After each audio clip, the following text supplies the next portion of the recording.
अस्सलाम वालेकुम स्टूडेंट। आज हम लेक्चर 13 के साथ स्टार्ट करेंगे। इसमें हम फंक्शंस को कंटिन्यू करेंगे और उसके बाद उसको रैप अप करने के बाद सीक्वेंसेस को या सीरीज जिसको हम कहते हैं उसको स्टार्ट करेंगे। तो लास्ट टाइम का थोड़ा रिकैप मैं यहाँ पे देना चाहता हूँ कि लास्ट टाइम हमने फंक्शन की डेफिनेशन देखी, उसकी टर्मिनोलॉजी देखी, ये देखा कि डोमेन क्या है, कोडोमेन क्या है, इमेज क्या है, प्री इमेज क्या है। उसके अलावा हमने फंक्शन की टाइप्स पढ़ी। स्पेसिफिकली हमने ये देखा कि इंजेक्टिव फंक्शन क्या होता है या जिसको इंजेक्शन कहते हैं, इसी तरह सर्जेक्टिव फंक्शन या सर्जेक्शन, और फाइनली हमने बाइजेक्टिव फंक्शन या बाइजेक्शन को देखा। तो आज हम एक आइडेंटिटी फंक्शन जो है उसको डिस्कस करेंगे, उसके अलावा सीलिंग फंक्शन को, फ्लोट फंक्शन को, उसके बाद हम सीक्वेंसेस के ऊपर। तो स्टार्ट करते हैं आइडेंटिटी फंक्शन के साथ। आइडेंटिटी फंक्शन जो है वो एक ऐसा फंक्शन होता है जो एक सेट से उसी सेट के ऊपर जो है वो आपको मैपिंग करके देता है। फॉर एग्जाम्पल यहाँ पे आप देख रहे हैं आइडेंटिटी फंक्शन के लिए आई यूज किया गया है और इसकी जो मैपिंग है वो from set A to itself, ठीक है। और उसके अलावा इसमें क्या खसूसियत होती है कि ये हर एलिमेंट को अब उसी एलिमेंट के ऊपर मैप करता है। यानी अगर आप इस फंक्शन को ए पास करेंगे तो इसका आउटपुट जो होगा, इसकी जो मैपिंग होगी वो भी ए के बराबर होगी। उसके अलावा एक चीज जो है वो नोट आप करें कि ये जो आपका आइडेंटिटी फंक्शन होता है ये 1 to 1 भी होगा और ऑन टू भी होगा। यानी ये फंक्शन जो है होता है, इसको ये बाइजेक्शन होती है या बाइजेक्टिव फंक्शन। उसके अलावा अगर आपके पास एक बाइजेक्शन है, यानी आइडेंटिटी फंक्शन से हटकर आपके पास एक बाइजेक्शन है, that is a function F that is defined from A to B, और उसका चूंकि बाइजेक्शन जो है वो आपको पता है कि वो इन्वर्सिबल फंक्शन होता है या इन्वर्टेबल फंक्शन होता है, तो उसका जो इनवर्स है वो भी डिफाइन किया जा सकता है। तो अगर फंक्शन एफ जो है वो ए से बी तक मैप कर रहा है और फंक्शन एफ इनवर्स जो कि एग्जिस्ट करता है वो बी से ए पर मैप कर रहा है, तो इन दोनों फंक्शंस का अगर आप कंपोजिशन करेंगे, यानी एफ इनवर्स का और एफ का अगर आप कंपोजिशन करेंगे तो वो आपका आइडेंटिटी फंक्शन। आइडेंटिटी फंक्शन को लिखने के दो तीन तरीके हैं। एक तो सिर्फ आपने इसको जिस तरह यहाँ पे हमने आई से डिनोट कर दिया, उसके अलावा यहाँ पे इसको आप आई ऑफ ए से भी डिनोट कर सकते हैं। आई ऑफ ए का मतलब ये है कि ये एक आइडेंटिटी फंक्शन है from set A to set A. इसी तरह इसको आप वन से भी रिप्रेजेंट कर सकते हैं या वन के साथ सेट का सबस्क्रिप्ट यूज करके इसके साथ भी आप इसको रिप्रेजेंट कर सकते हैं। तो जो कॉमन आइडेंटिटी फंक्शन आप देखते हैं उनमें एक एग्जांपल ये है कि अगर आप ये कहें जी के प्लस जीरो, किसी भी नंबर डोमेन के साथ, सेट ऑफ इंटीजर्स के साथ, सेट ऑफ रियल नंबर्स के साथ अगर आप ये फंक्शन डिफाइन करते हैं कि F of X is equal to X plus zero, तो वो क्या करेगा, वो एक्स को अपने ऊपर ही मैप कर देगा। यानी जीरो जो है वो जो आपकी एडिटिव आइडेंटिटी है तो वो उसमें कुछ भी ऐड नहीं करेगा और जो कोई भी नंबर है वो अपने आप के ऊपर भी मैप हो जाएगा। इसी तरह अगर आप किसी भी सेट ऑफ नंबर्स के ऊपर ये अप्लाई कर देते हैं कि F of X is equal to X multiplied by one, तो वो भी उसी को उस सेट को अपने ऊपर ही मैप कर देगा। इसी तरह अगर आपके पास कोई सेट ऑफ प्रोपोजिशंस है उसको आप ऐड कर देते हैं ट्रू के साथ, तो वो जो प्रोपोजिशन ट्रू थी वो ट्रू रहेगी, जो फाल्स थी वो फाल्स रहेगी। तो ये भी एक आइडेंटिटी फंक्शन है। इसी तरह अगर आप किसी सेट ऑफ प्रोपोजिशंस का जो है वो डिसजंक्शन ले लेते हैं फाल्स के साथ, तो ये भी एक आइडेंटिटी फंक्शन है। इसी तरह अगर आप किसी सेट को यूनियन कर देते हैं फाई सेट के साथ, तो आपके पास वही सेट जो है वो वापस दोबारा आपको मिल जाएगा। या आप ये करते हैं कि किसी सेट का जो इंटरसेक्शन ले लेते हैं यूनिवर्सल सेट से, तब भी आपके पास वही सेट दोबारा मिल जाएगा। तो ये भी एक आइडेंटिटी फंक्शन होगा।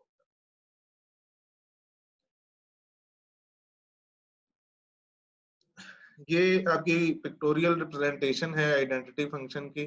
फॉर एग्जांपल ये जो आपके पास ये एलिप्स में एरिया है ये सेट ए को रिप्रेजेंट कर रहा है, और ये जो मैपिंग्स हैं ये बता रही हैं कि ये आपका जो आइडेंटिटी फंक्शन है उस एलिमेंट को उसी एलिमेंट के ऊपर मैप कर रहा है। ये दूसरा एलिमेंट है वो भी अपने आप के ऊपर मैप हो रहा है एंड सो, यानी इस सेट की डोमेन भी वही है, उसकी रेंज भी वही है, और जिसके ऊपर वो मैप हो रहा है वो भी वो एलिमेंट खुद है।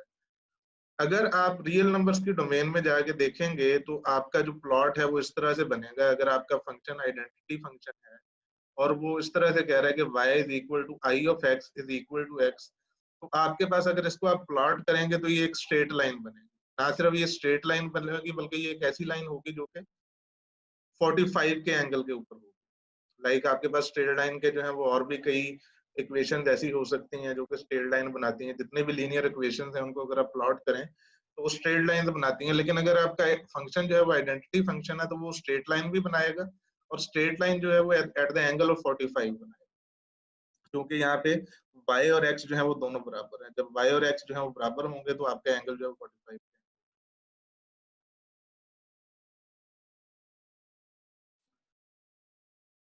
उसके बाद ग्राफ ऑफ फंक्शन में आप बेसिकली वही करते हैं जो आपने कैलकुलस में भी देखा होगा कि अगर आपके पास एक फंक्शन है फ्रॉम a टू b, तो आप ये वाला जो पेयर है a और f ऑफ a को यूजुअली आप x के साथ रिप्रेजेंट कर रहे होते हैं, f ऑफ a को y के साथ कर रहे होते हैं, और इसको आप 2D प्लेनर ज्योमेट्री के अंदर जो है वो एक डॉट के साथ जो है वो रिप्रेजेंट करते हैं।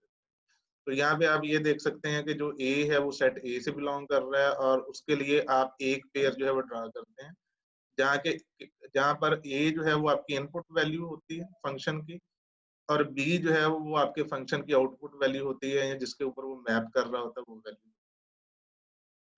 ये तो एक जेनेरिक था। अगर आपके पास ये नंबर्स के ऊपर है, अगर आपका फंक्शन जो है वो नंबर्स के ऊपर है, तो आप उसको प्लेनर ज्योमेट्री में यानी 2D प्लेन के अंदर जो है वो एक एक्स वाई पेयर के साथ जो है अपने प्लेन के ऊपर रिप्रेजेंट कर सकते हैं। और उसके बाद फंक्शन को जो है वो आप एज ए कर्व ड्रा करते हैं। कर्व यूजुअली हम ड्रा करते हैं जब हमारे पास जो है वो जो डोमेन है ना सिर्फ नंबर्स की हो बल्कि रियल नंबर्स की हो, क्योंकि रियल नंबर्स जो है वो कंटिन्यूअस होते हैं, और जो अगर नंबर्स आपके पास डिस्क्रीट हैं तो फिर आप डॉट्स जो है उनको ड्रा करते हैं, जो कर्व है उसको ड्रा। और ये मेरे ख्याल में आपको पहले ही आइडिया होगा कि एक लाइन जो है उसको भी जब आप ड्रा करते हैं तो उसको भी आप कर्व कहते हैं। अगर आप किसी का स्क्वायर ड्रा कर रहे हैं तो उसको भी आप कर्व कहते हैं। जितने भी तरह के फंक्शन की ड्राइंग्स होती हैं उन सबको आप कर्व कह रहे हैं। तो कर्व जो है वो इसके लिए एक जेनेरिक टर्म है। लाइक अगर हम पिछली स्लाइड में जाएं, यहाँ पे, तो यहाँ पे भी अगर आप ये देखेंगे कि ये जो लाइन है इसको हम जेनेरिक टर्मिनोलॉजी में इस फंक्शन का कर्व ही कहेंगे। लेकिन अगर आपके पास जो है वो कुछ इस तरह से फंक्शन की आउटपुट बनती है तो ये जो होगा ये भी एक कर्व होगा। तो कर्व जो है वो एक जेनेरिक टर्म है जो कि फंक्शन की ड्राइंग के लिए या उसके प्लॉट के लिए यूज होती है।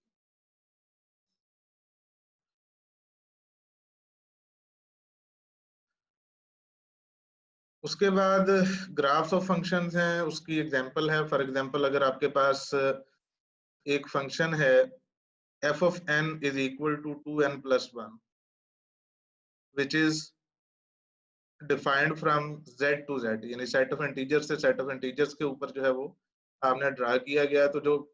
तो ये डिफरेंट पॉइंट्स के ऊपर जो है वो आप इसका प्लॉट जो है बना सकते हैं। फॉर एग्जांपल यहाँ पे अगर ये वाला अगर हम पॉइंट देखें तो यहाँ पे n की वैल्यू जो है वो कितनी है, n की वैल्यू आपके पास 0 है। 2 इंटू 0 प्लस 1 जो है वो 1 के बराबर आएगा। तो ये y जहाँ पे 1 था और आपके पास जो n था वो 0 था, तो आपने ये वाला पॉइंट जो है उसको ड्रा कर दिया। इसी तरह अगर आप यहाँ पे जाके देखें तो यहाँ पे आप ये देख रहे हैं कि आपका n जो है 1 के बराबर है। 2 इंटू 1 2 होगा, प्लस 1 जो है ये 3 होगा। तो ये आपने 1 और 3 के ऊपर जो एक डॉट है ये प्लॉट कर दिया। तो इन डॉट्स को हम मिला के नहीं रहे, लाइक हमने इस तरह से एक लाइन क्यों नहीं खींच रहे इनके ऊपर। ये लाइन इसलिए नहीं खींच रहे कि ये डिस्क्रीट फंक्शन है, ये कंटिन्यूअस नहीं है।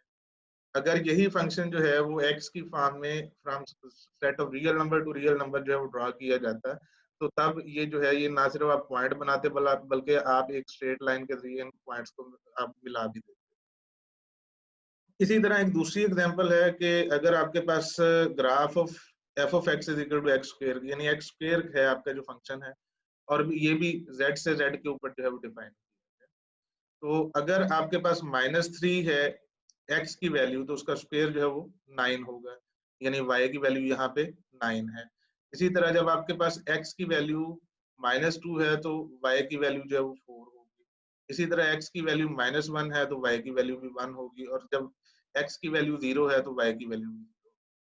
तो इसी तरह अगर राइट साइड पे देखें तो ये फंक्शन जो है इसको आप कहते हैं कि ये सिमेट्रिक है। लाइक सिमेट्रिक का मतलब ये है कि -2 का स्क्वायर भी वही है जो कि 2 का स्क्वायर है, 1 का स्क्वायर भी वही है जो कि -1 का स्क्वायर है। इसी तरह 3 का स्क्वायर भी वही है जो कि -3 का स्क्वायर। तो ये अराउंड द एक्सेस ये एक्स मेट्रिक फंक्शन है।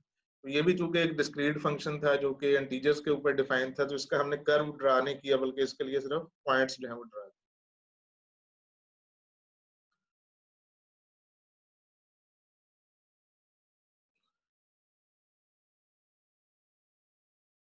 उसके बाद फ्लोर और सीलिंग फंक्शन के बारे में हम पढ़ते हैं, जो ये एक्सटेंसिवली यूज होते हैं डिस्क्रीट मैथमेटिक्स में। तो इसकी डेफिनेशन सबसे पहले पढ़ते हैं।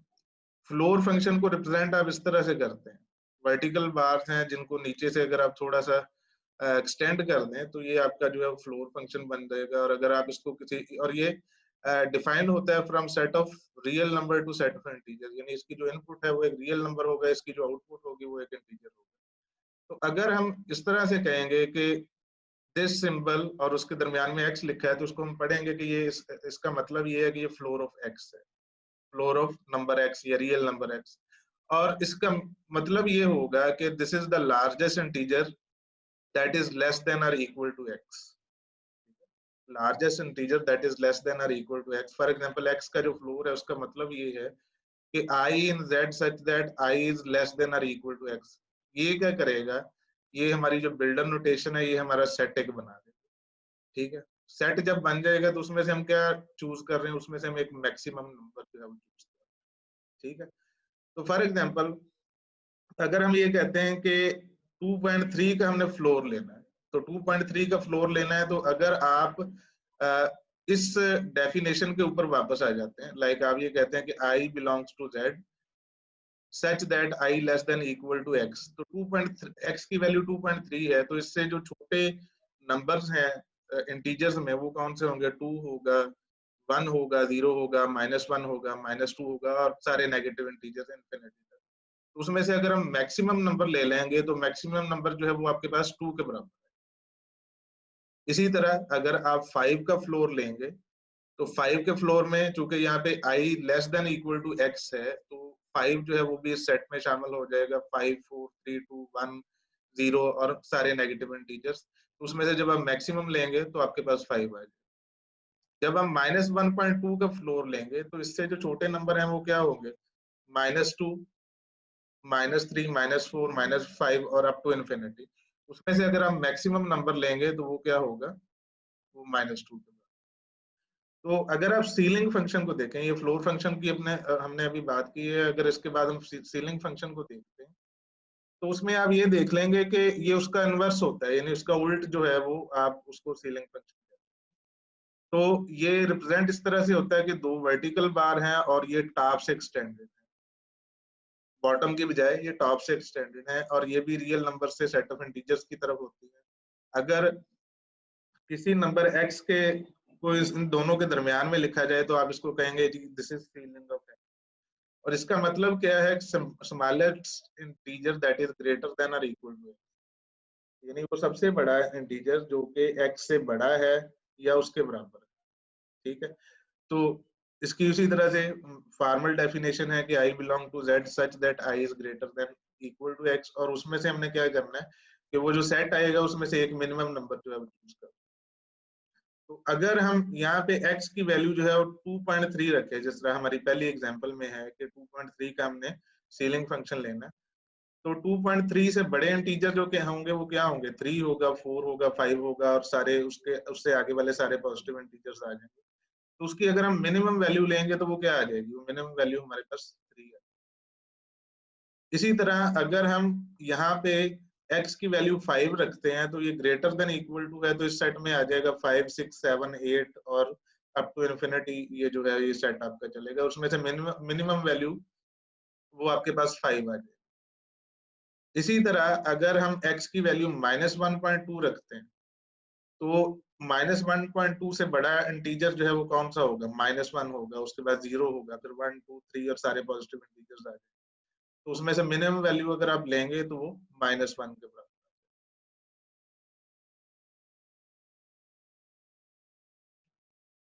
ये थोड़ी सी एक पिक्टोरियल रिप्रेजेंटेशन है कि अगर आपके पास जो है वो नंबर्स जो है इस तरह से हैं, इस लाइन के साथ चल रहे हैं, जहां पे अगर आप लाइन के ऊपर की तरफ ट्रेवल करें लाइक आप यहाँ पे ट्रेवल करें तो आपके नंबर इंक्रीज होते हैं, यहाँ पे ट्रेवल करें तो आपके नंबर जो है डिक्रीज होते हैं इन वैल्यू। ठीक है, तो हर एक ये जो बार यहाँ पे लगी हुई है इसके ऊपर आपका एक इंटीजर नंबर है, और हर इंटीजर किसी भी दो इंटीजर नंबर के दरमियान आपको पता है कि बाकी जो रियल नंबर्स होंगे वो तो मौजूद ही।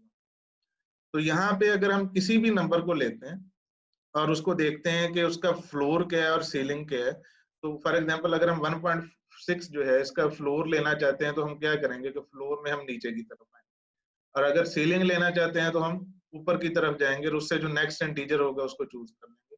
तो 1.6 का जो फ्लोर होगा वो 1 के बराबर होगा नीचे की तरफ जाते हुए, और उसका सीलिंग जो है वो 2 के बराबर होगा ऊपर की तरफ। इसी तरह अगर -1.6 का अगर हम फ्लोर लेना चाहें तो इसका फ्लोर जो है वो नीचे की तरफ जाते हुए -2 होगा, और इसका सीलिंग जो होगा ये ऊपर की तरफ जाते हुए -1। इसी तरह अगर -3 का अगर हम फ्लोर लेंगे तो चूंकि ये उसी लाइन के ऊपर है तो इसका सीलिंग भी उसी लाइन के ऊपर आएगा, और इसका जो फ्लोर है वो भी उसी लाइन के ऊपर आएगा। तो इन दोनों का जो सीलिंग है और फ्लोर है, यानी -3 का सीलिंग और फ्लोर दोनों एक ही। तो यहाँ पे हम देख लेते हैं कि एक चीज जो हमने यहाँ पे लिखी हुई है कि अगर x जो है वो z में नहीं है, यानी x जो है वो सेट ऑफ इंटीजर्स में नहीं है, तो -x का जो सीलिंग होगा वो सीलिंग ऑफ सॉरी फ्लोर है कि floor of -x is not equal to minus floor of x। ठीक है, इसका मतलब क्या है, इसको हम इस एग्जांपल से देख सकते हैं कि -2.3 का अगर हम फ्लोर लेंगे तो ये -3 आएगा, और अगर 2.3 का फ्लोर लेने के बाद उसके साथ हम नेगेटिव साइन लेंगे तो 2.3 का फ्लोर क्या आएगा, वो 2 आएगा, और उसके साथ जब हम माइनस लगाएंगे तो आपका जो एंड रिजल्ट है वो -2 बन जाएगा। तो ये -2 और -3 आप देख सकते हैं कि बराबर। यही सिनेरियो जो है वो आपके सीलिंग फंक्शन के लिए है कि ceiling of -x is not equal to minus ceiling of x। ठीक है, इसकी भी आप एग्जांपल जो है वो क्राफ्ट कर सकते हैं, मैंने यहाँ सिर्फ एक के लिए लिखा हुआ। और अगर आपका x जो है जिसके ऊपर आप सीलिंग या फ्लोर फंक्शन लगाना चाहते हैं वो सेट ऑफ इंटीजर्स में है, तो उसका सीलिंग भी वही होगा और उसका फ्लोर जो है वो भी बराबर होंगे, और वो x के बराबर होंगे। फॉर एग्जांपल अगर x की वैल्यू 4 है, 5 है, 6 है, कोई भी सेट ऑफ इंटीजर में है, तो 5 का जो है सीलिंग भी 5 होगा, 5 का फ्लोर भी 5 होगा, और which is equal to 5 which is x।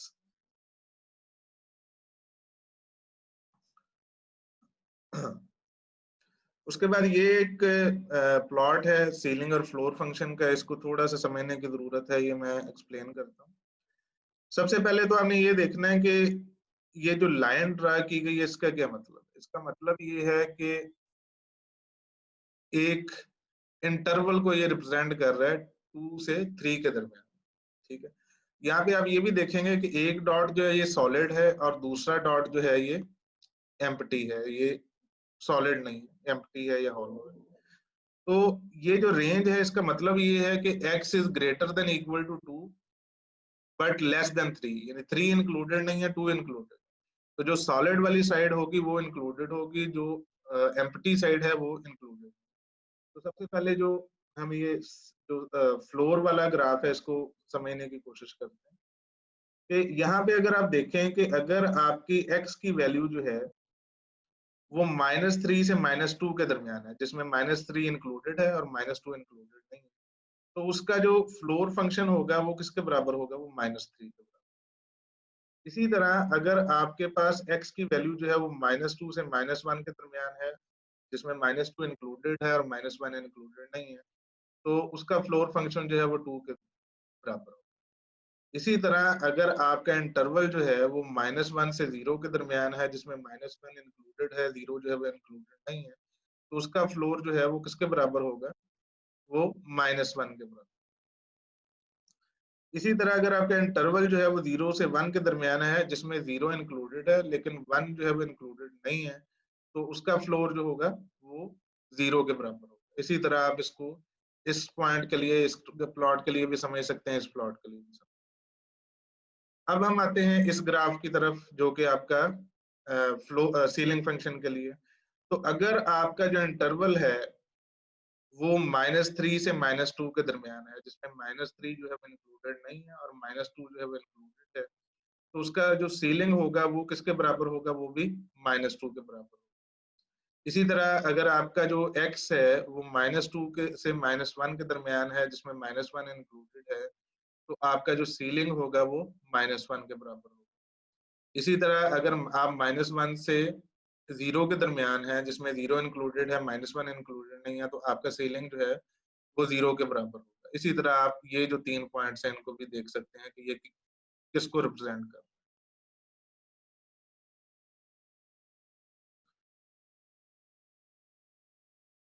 ये स्लाइड जो है ये बेसिकली उसी प्लॉट को जो एक्सप्लेन कर रही है, जो हमने यहाँ पे देखा है, जिसको मैंने यहाँ पे एक्सप्लेन कर दिया, तो उसको हम यहाँ से स्किप कर सकते हैं। उसके बाद हमने फंक्शंस को देख लिया है काफी हद तक, तो हम सीक्वेंसेस की तरफ जाते हैं और समेशन की तरफ जाते हैं। तो समेशन को यहाँ पे सिर्फ इंट्रोड्यूस किया जाएगा, इसका जो हम डिस्कशन करेंगे वो हम नेक्स्ट लेक्चर में करेंगे। तो सीक्वेंस जो होता है उसके लिए एक अल्टरनेट नेम जो है वो सीरीज भी है, और सम टाइम बाज जो सीक्वेंसेस हैं उनके लिए प्रोग्रेशन का लफ्ज भी यूज होता है। तो ये एक ऑर्डर्ड एन टुपल के तरह होती है, लेकिन उसमें एन टुपल में और सीक्वेंस में फर्क ये होता है कि जो सीक्वेंस का हर एक एलिमेंट है उसके साथ एक इंडेक्स नंबर जो है वो।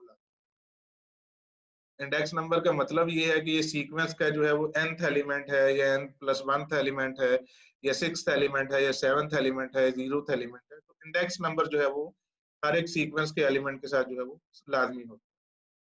उसके अलावा जो n टुपल के साथ उसका दूसरा डिफरेंस है वो ये है कि n टुपल्स जो होते हैं वो इनफाइनाइट नहीं होते, बल्कि जबकि आपकी जो सीक्वेंसेस होती हैं वो इनफाइनाइट हो सकती है। समेशन क्या है, समेशन जो है उसके लिए हम ये वाला सिंबल जो है वो यूज कर रहे होते हैं, और ये कॉम्पैक्ट नोटेशन है किसी भी सीक्वेंस के सम को रिप्रेजेंट करने के लिए। और क्योंकि पता आपको ये पता है कि सीक्वेंस जो है वो इनफाइनाइट भी हो सकती है, तो उसके सम को भी हम एक समेशन के साथ जो है वो बड़ा कॉम्पैक्टली जो है वो डिनोट कर सकते हैं।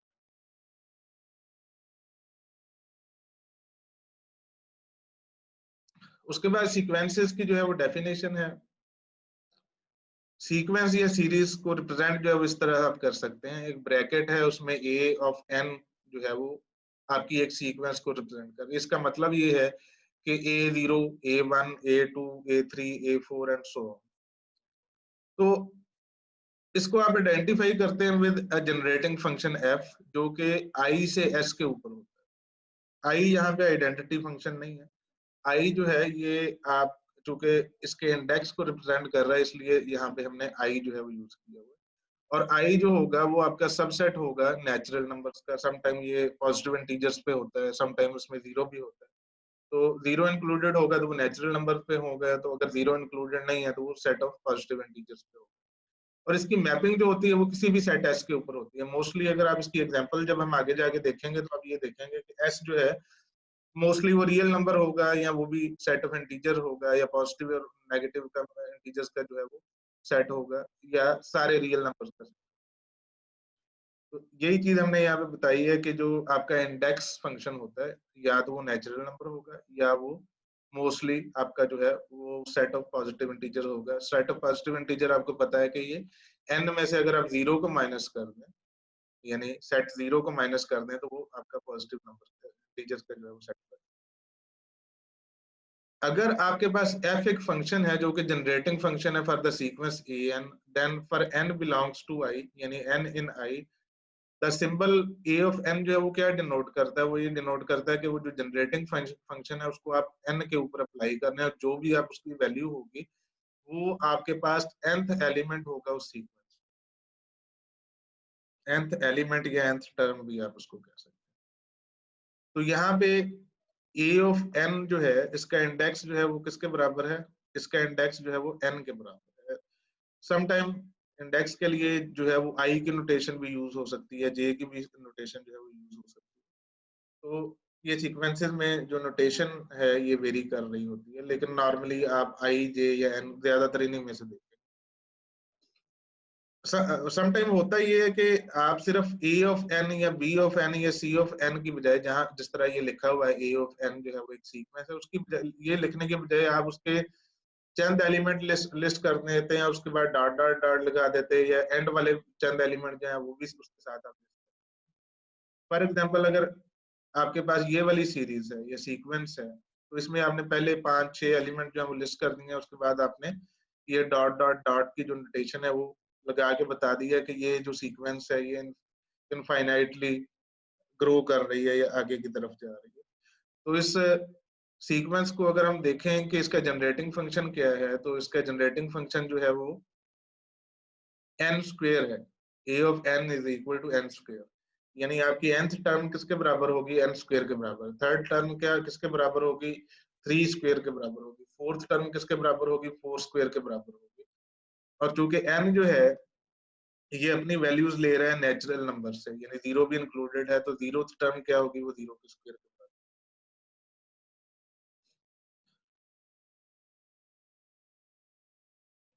सीक्वेंस की एग्जांपल में बाद का जो सीक्वेंस को लिखा जाता है उसमें ये वाली नोटेशन को यूज करने के बजाय आप ये नोटेशन यूज करते हैं कि उसका पहला एलिमेंट, दूसरा एलिमेंट और उसके बाद डॉट डॉट डॉट। इसमें थोड़ी क्लैरिटी इस तरह से आ जाती है कि आपका पहला इंडेक्स क्या है।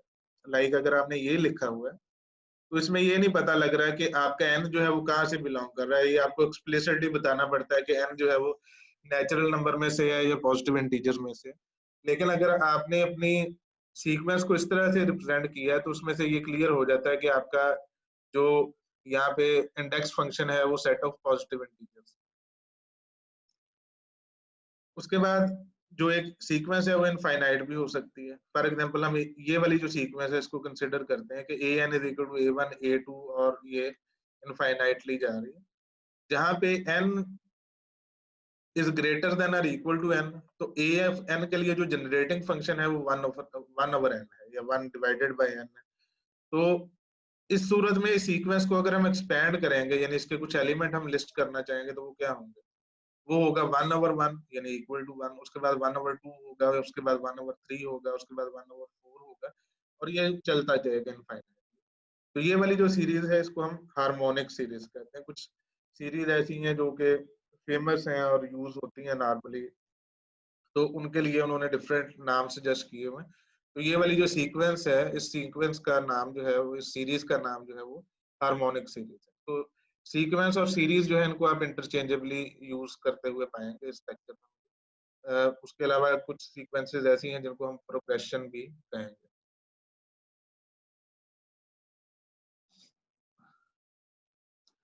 उसके बाद ये है कि एक सीक्वेंस जो है उसमें एलिमेंट्स जो है वो रिपीट भी हो सकते हैं। जिस तरह आपके पास टुपल जो है उसमें एलिमेंट रिपीट हो सकते हैं, सीक्वेंस में भी आपके पास एलिमेंट।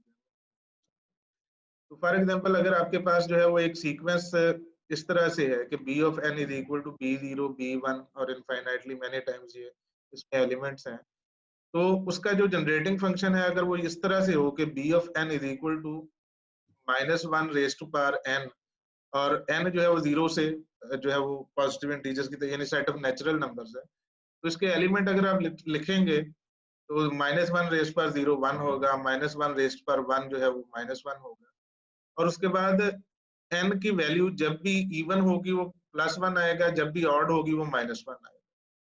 तो इसका मतलब ये हुआ कि ये पूरी की पूरी सीरीज जो है इसमें सिर्फ 2 एलिमेंट रिपीट हो रहे हैं, 1 -1 1 -1 1 -1, और ये इनफाइनाइटली मैनी टाइम्स जो है। तो ये डिनोट कर रही है कि infinite series of ones and minus ones, बल्कि और ये सेट नहीं है, ठीक है। लाइक अगर यही वैल्यूज हैं, ये वाली वैल्यूज, इनको अगर आप सेट नोटेशन में लिखेंगे तो वो तो फिर इसके बराबर ही आ जाएगी, क्योंकि सेट जो है उसमें रेपिटेशन जो है मैटर नहीं करती। अगर आपने एक चीज जो है एक एलिमेंट सेट का जो है 5 दफा लिखा है या जितनी भी दफा उसको रिपीट किया वो सिर्फ एक दफा कंसिडर होगा। तो ये जो सीक्वेंस है दिस इज अनलाइक सेट्स, ठीक है। इसमें जो रिपीटिशन हो सकती हैं और वो मैटर भी करती हैं और वो काउंट भी करती हैं।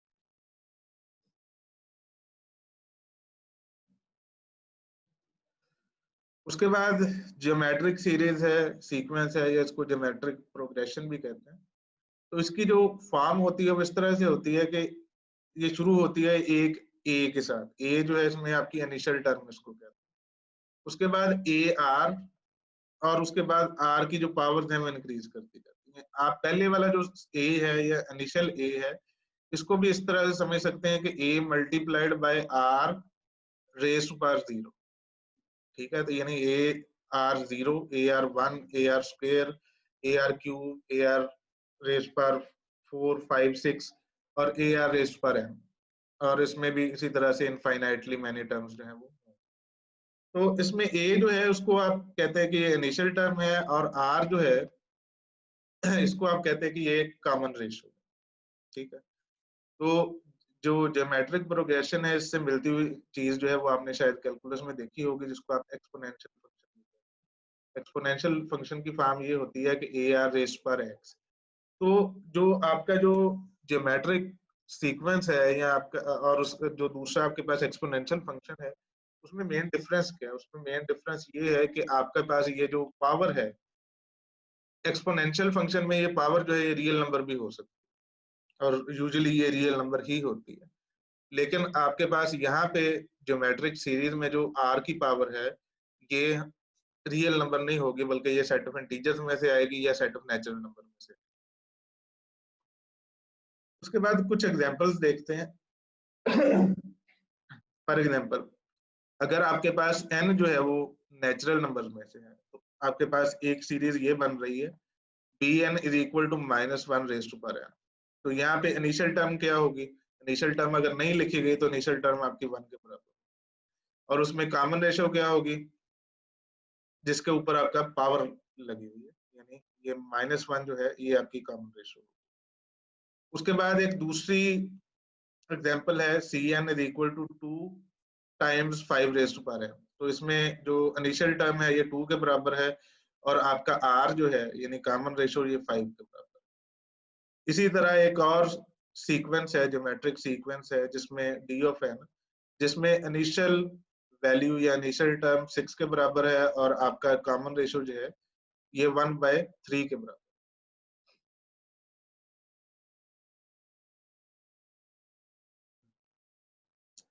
ज्योमेट्रिक सीरीज के बाद आपके पास एक आती है जिसको आप अरिथमेटिक सीरीज या अरिथमेटिक सीक्वेंस या प्रोग्रेशन कहते हैं। तो इसमें भी दो वेरिएबल होते हैं। ए उसी तरह से इनिशियल टर्म है, ये भी एक रियल नंबर है, और दूसरा जो टर्म आपके पास यूज होती है ये होती है कॉमन डिस्टेंस। उसमें कॉमन रेशियो था, इसमें कॉमन डिस्टेंस। तो इसका जो जनरेटिंग फंक्शन है वो a प्लस डी एन के बराबर होगा। तो ये एनालॉगस है आपकी रियल नंबर के डोमेन में आपके किसी भी लीनियर फंक्शन के साथ। ठीक है, किसी भी लीनियर फंक्शन की जो आपका फॉर्म बनती है वो इसी तरह से बनती है कि a प्लस डी एक्स।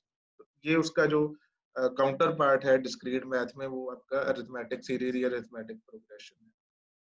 तो उसी तरह से हम एक एग्जांपल देखते हैं कि एस ऑफ एन जो है वो आपकी एक अरिथमेटिक सीरीज को डिनोट कर रहा है, जहाँ के पे एस ऑफ एन का जो जनरेटिंग फंक्शन है वो -1 + 4 है।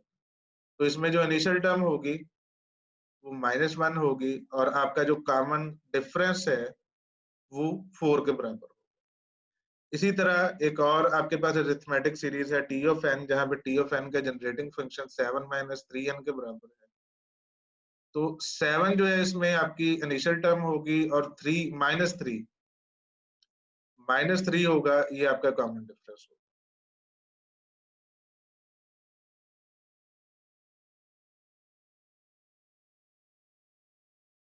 उसके बाद ये है कि रिकग्नाइजिंग द सीक्वेंस, कि अगर आपको कुछ सीक्वेंस के कुछ एलिमेंट आपको लिस्ट किए गए हैं, और आपसे ये कहा जाता है जी कि इसका नेक्स्ट एलिमेंट क्या होगा, या आप इसका जनरेटिंग फंक्शन बता दें, या इसके एलिमेंट्स को किस तरह से एन्यूमरेट जो है वो किया जा सकता है। तो यूजुअली इस तरह के क्वेश्चन जो है ये आपको गैट के, जीमैट या इस तरह के जो टेस्ट होते हैं, या कोई भी ऐसा टेस्ट जिसमें आईक्यू वगैरह को चेक कर रहे होते हैं, तो उसमें इस तरह की आपके पास सीक्वेंसेस होती हैं जिसमें आपने नेक्स्ट एलिमेंट जो है वो बताना। तो फॉर एग्जांपल हम देखते हैं कि अगर आपके पास ये आपको सीक्वेंस दी गई है 1 2 3 4 डॉट डॉट डॉट, तो आपसे अगर पूछा जाता है तो नेक्स्ट एलिमेंट क्या है, तो उसमें आप ये बता सकते हैं कि ये पॉजिटिव इंटीजर की एक लिस्टिंग है। तो अगर पहले 4 जो है वो लिस्ट हो चुके हैं, तो नेक्स्ट एलिमेंट जो 5। ये जो एग्जांपल है इसमें आप ये देख सकते हैं कि पहले 5 ऑड नंबर्स जो है उनको लिस्ट किया गया, तो इससे नेक्स्ट एलिमेंट जो होगा उससे यानी छठा आपके पास होगा ऑड नंबर, तो उसके बारे में आप बता सकते हैं कि जो नेक्स्ट वैल्यू है ये 11। उसके बाद अगर आप इसको गौर से देखें तो ये आपके पास आपको नजर आ रहा है कि ये प्राइम नंबर्स है, 2 प्राइम नंबर है, 3 प्राइम नंबर है, 5 है, 7 है, 11। तो इसका नेक्स्ट एलिमेंट क्या होगा, वो 11 से बड़ा जो सबसे छोटा प्राइम नंबर होगा, यानी 6 स्मॉलेस्ट प्राइम नंबर, तो वो इस लिस्ट के अंदर है।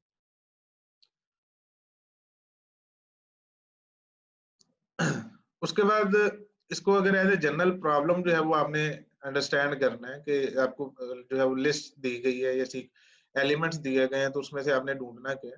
तो given a sequence find a formula और general rule that produced it. ठीक है, एक जनरल फार्मूला आपने बताना है जिसके तहत आप इसको प्रोड्यूस कर सकते हैं या जिसके तहत ये ऑलरेडी प्रोड्यूस।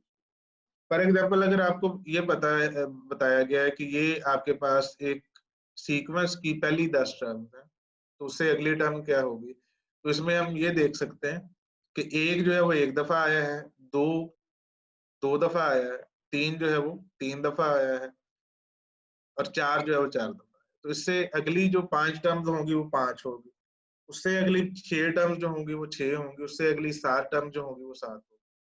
ठीक है, तो इसी तरह से ये जो प्रोग्रेशन है या ये जो सीरीज है ये चलती रहेगी। तो उसके बाद आपको ये दिया गया है कि 5 है, 11 है, 17 है, 23 है, 29 है, 35 है। तो यहाँ पे अगर आप ये देखें कि अगर आप किसी भी दो एलिमेंट्स का सब्ट्रैक्शन करें तो आपके पास क्या आता है, 11 माइनस 5 6 आएगा, 70 माइनस 11 जो है ये 6 आएगा, 23 माइनस 17 6 आएगा, 29 माइनस 23 जो है वो 6 आएगा।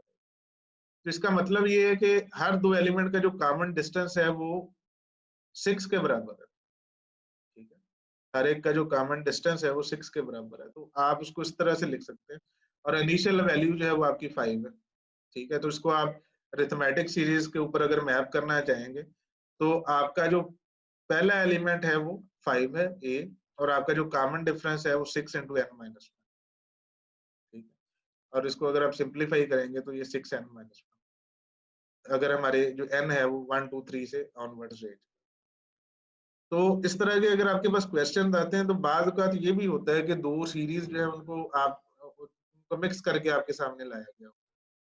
लाइक अगर आपके पास एक सीरीज लिखी जाए जिसमें पहला एलिमेंट 1 है, दूसरा 5 है, तीसरा जो है वो 2 है, चौथा जो है वो 11 है, फिर आप 2 लिखें, फिर 17 लिखें, तो वो क्या होगा कि वो इन दो सीरीज का, एक ये वाली सीरीज का और इस ये वाली सीरीज का जो है वो उन्होंने मिक्स किया हुआ।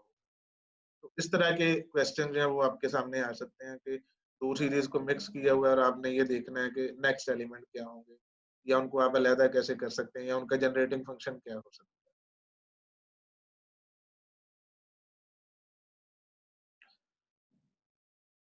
उसके बाद अगर जब भी आपसे इस तरह की चीजें जो है वो कही जाए कि आपको नंबर्स दिए गए हैं और आपने ये देखना है कि उसका जनरेटिंग फंक्शन क्या है, या उससे नेक्स्ट एलिमेंट क्या होंगे, या दरमियान वाले एलिमेंट्स अगर मिसिंग है तो वो क्या होंगे, तो उसके लिए कोशिश आपको करनी चाहिए कि जितनी जो नॉर्मल जो सीरीज हैं, इंटीजर की जो सीरीज हैं, उनके ऊपर अगर आप उनको मैप करके देखें, या आपके पास जो ज्योमेट्रिक प्रोग्रेशन है उसके ऊपर अगर आप उसको मैप कर सकें, या आपके पास जो अरिथमेटिक प्रोग्रेशन है उसके ऊपर अगर आप उसको मैप कर सकें, तो उसका आपको सोल्यूशन मिल जाएगा। तो जो कॉमन आपके पास सीरीज होती है वो या पावर में होती है, लाइक एन स्क्वायर की सीरीज है, ये 1 4 9 16 और सो ऑन। इसी तरह आपके पास क्यूबिक सीरीज है 1 8 27 64। इसी तरह एन रेज्ड पावर 4 की सीरीज है 1 16 81 26 256 एंड सो ऑन। इसी तरह एक्सपोनेंशियल सीरीज विद बेस 2 है, ये 2 4 8 16 32 इसी तरह से ग्रो कर रही है। और 3 रेज पर एन जो है ये 3 9 27 81 इस तरह से ग्रो कर रही है। और उसके बाद फाइनली है आपके पास एन फैक्टोरियल 1 2 6 24 120 इस तरह से ये ग्रो कर।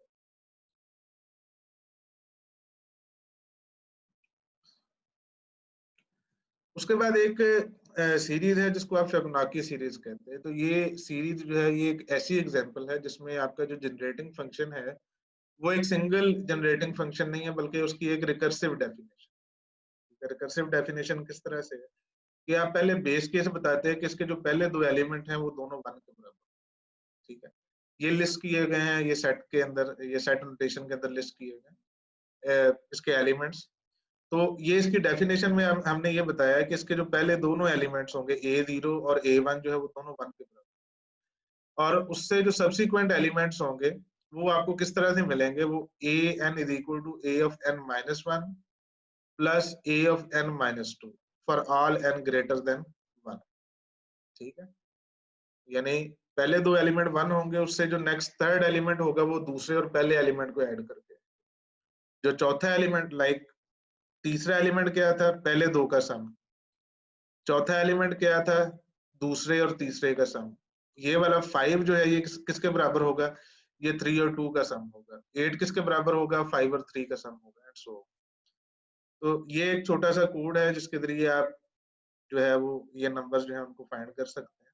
तो यहाँ पे आपने एक अरे ली जिसका साइज n था, यानी 0 से n-1 तक इसके इंडेक्सेस जो है हो सकते हैं, अगर C++ का कोड आप इसको C++ के टर्मिनोलॉजी में देखें। तो A0 जो है उसको भी डिफाइन कर दिया कि ये 1 के बराबर है, A1 को भी हमने डिफाइन कर दिया कि ये 1 के बराबर, और 2 से n-1 तक यानी लेस देन n तक हमने अपना लूप चलाया और ये कहा जी कि ai is equal to a of i-1 plus a of i-2, और एंड पे हम ये जो रिटर्न कर रहे हैं ये पूरे का पूरा अरे को रिटर्न कर रहे हैं कि इस अरे में आपके पास क्या है, इस अरे में आपके पास फिबोनाची सीरीज के नंबर। इसी तरह का एक और सीक्वेंस जिसको हम कहते हैं कि फैक्टोरियल की भी सीरीज है, तो उसमें पहले एलिमेंट देख लेंगे वो किस तरह से होते हैं। एलिमेंट है उसमें 1, 2, 6, 24, 120 एंड सो। और इसकी जो जनरेटिंग फंक्शन है an is equal to n factorial, वो होगा 1 times 2 times 3 times 4 times up to n times, यानी 1 से लेकर n तक जितने भी नंबर हैं उन सबको अगर आप मल्टीप्लाई कर दें तो उसको फैक्टोरियल कहते हैं। इसकी आप रिकर्सिव डेफिनेशन भी दे सकते हैं। फॉर एग्जांपल अल्टरनेट डेफिनेशन में हमने ये किया है कि A0 जो है वो 0 का फैक्टोरियल है जो कि 1 के बराबर है, इसको हमने डिफाइन कर दिया कि 0 का फैक्टोरियल जो है वो 1 के बराबर। और उसके बाद किसी भी an के लिए हम ये कहते हैं कि n factorial is equal to n multiplied by n factorial for all n greater than 0, ठीक है। तो ये आपकी एक दूसरी रिकर्सिव डेफिनेशन। तो इस यहाँ पे हम सिर्फ an जो है उसको देखेंगे, इसमें ये जो पीस ऑफ कोड लिखा हुआ है उसमें आप ये देख रहे हैं कि an को आप 1 पे डिफाइन कर रहे हैं और i को लूप कर रहे हैं पर i is equal to 1, i less than equal to n, यानी 1 से लेकर n के बराबर तक आप लूप कर रहे हैं और उन नंबर्स को आप मल्टीप्लाई कर रहे हैं i के साथ और रिजल्ट जो है वो a ऑफ n के अंदर आप स्टोर करते जा रहे हैं, और जब आपका लूप खत्म हो जाएगा तो यही a ऑफ n जो है इसको आप रिटर्न कर दें। तो ये जो 2 एग्जांपल्स हमने देखी हैं, फॉर एग्जांपल फैक्टोरियल सीरीज देखी है और उससे पहले फिबोनाची सीरीज देखी, तो ये इस तरह की एग्जांपल्स हैं जिसमें मुश्किल होता है कि आप डायरेक्टली nth टर्म जो है उसको फाइंड कर लें। आपको nth टर्म को फाइंड करने के लिए उससे पिछली टर्म्स जो है उनको भी देखना पड़ता है। आल्दो ये जो आपके पास फैक्टोरियल का जो इम्प्लीमेंटेशन है ये इटरेटिव इम्प्लीमेंटेशन है, लेकिन इसमें भी अगर आप ये देखें कि 1 मल्टीप्लाई हो रहा है 2 के साथ, फिर वो उसका रिजल्ट 3 के साथ हो रहा है, उसका रिजल्ट 4 के साथ हो रहा है, तो इंटरमीडिएट रिजल्ट आप ले रहे हैं, यानी आप 1 का फैक्टोरियल भी कैलकुलेट कर रहे हैं, 2 का भी कर रहे हैं, 3 का भी कर रहे हैं, 5 का भी, 4 का भी कर रहे हैं, 5 का भी कर रहे हैं, और अगर आपका रिजल्ट ये था कि आपने 6 का फैक्टोरियल कैलकुलेट करना है तो आपको 6 से कम जितने भी नंबर थे सबका फैक्टोरियल कैलकुलेट करना। तो ये उस तरह की डेफिनेशंस हैं जिसमें आपका जो जनरेटिंग फंक्शन होता है वो रिकर्सिव होता है। आप डायरेक्टली nth टर्म के ऊपर जंप नहीं कर सकते, आपको पिछली टर्म जो है वो प्रोड्यूस करनी पड़ती है। तो इसलिए इस तरह की जो सीरीज है इनको अगर आपने कंप्यूट करना है तो ये कंप्यूटेशनली ज्यादा एक्सटेंसिव होता है।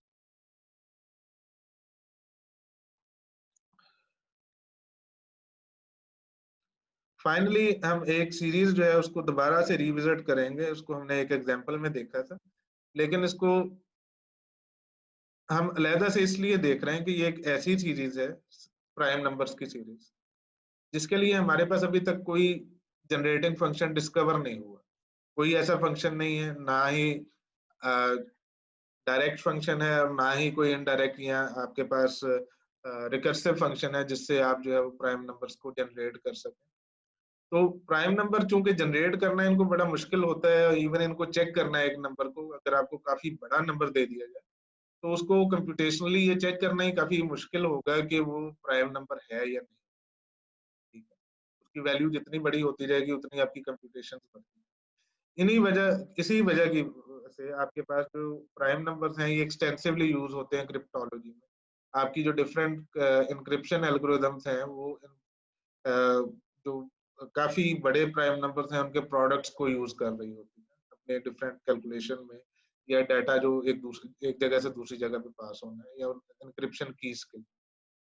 तो यहाँ पे एक छोटा सा पीस ऑफ कोड है जिसमें मैंने एक नंबर को फिक्स किया है जो कि काफी बड़ा नंबर है। इसको आपने चेक करना है कि ये प्राइम नंबर है या नहीं है। तो उसका तरीका ये होगा कि आप उसका स्क्वायर जो है वो कैलकुलेट करेंगे और लूप करेंगे 2 से लेकर उसके स्क्वायर तक, यानी less than equal to SQR और i प्लस प्लस।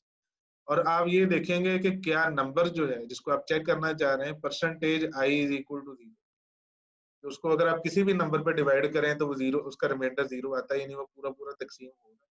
अगर किसी के लिए भी ये कंडीशन जो है वो ट्रू हो गई तो आप रिटर्न फॉल्स करेंगे। अदरवाइज अगर ये पूरा लूप जो है वो चल गया without getting into this condition तो फिर आप क्या रिटर्न करेंगे, फिर आप ट्रू रिटर्न। तो यहाँ से इस पीस ऑफ कोड से आप ये देख सकते हैं कि सिर्फ एक नंबर को चेक करना कि वो प्राइम है या नहीं है वो कंप्यूटेशनली एक्सटेंसिव है, गिवन दैट कि वो नंबर काफी बड़ा है।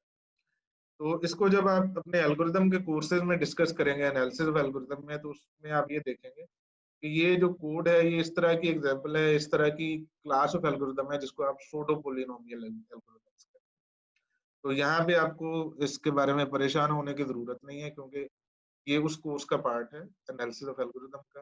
तो इसमें सिर्फ हमें सिर्फ यही देखना था कि ये सीरीज जो है प्राइम नंबर्स की ये इंटरेस्टिंग है। इंटरेस्टिंग किस लिए है? क्योंकि इसका जनरेटिंग फंक्शन हमें अभी तक नहीं। तो यहाँ तक हम अपने लेक्चर को कंक्लूड करते हैं। नेक्स्ट लेक्चर में हम जो है वो समेशंस को देखेंगे कि ये डिफरेंट हमने सीरीज पढ़ी हैं उनकी समेशंस क्या होती हैं और उनको कैलकुलेट किस तरह से किया जाए। अल्लाह हाफिज।